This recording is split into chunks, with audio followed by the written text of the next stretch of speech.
سلامونه احترامات ملګرو. الله دې وکړي چې ټول به روغ او جوړ یاست او ژوند مو مخه روان وي.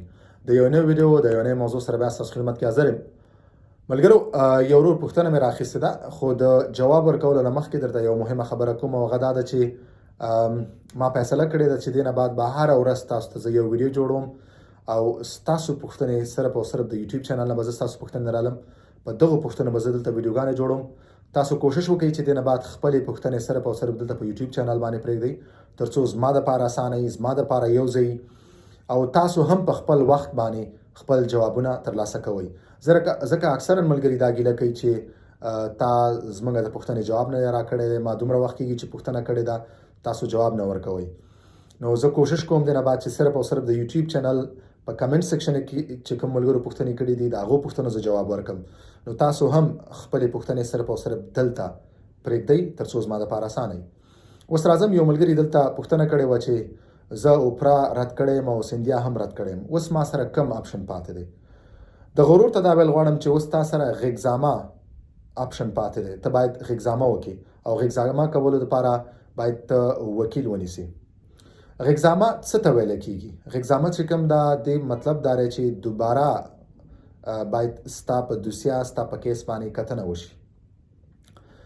هر کله چې ته غږزامه وکړې، په غږزامه کې ته اول اوپرا ته ځې، ته ستا دوسیه اوپرا ته ځي، اوپرا تا نه انټرویو اخلي.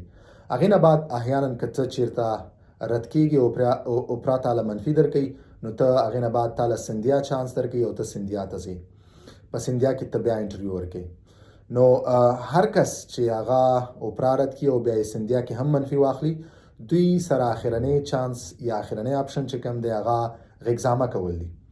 غږزامه کې تاسو ته دوباره اوپرا ته د تګ چانس پیدا کېږي او هغې نه علاوه مهمه خبره دا ده چې تاسو دوباره سندیا ته ځئ، تاسو ته بیا سندیا کې انټرویو درکولی کېږي.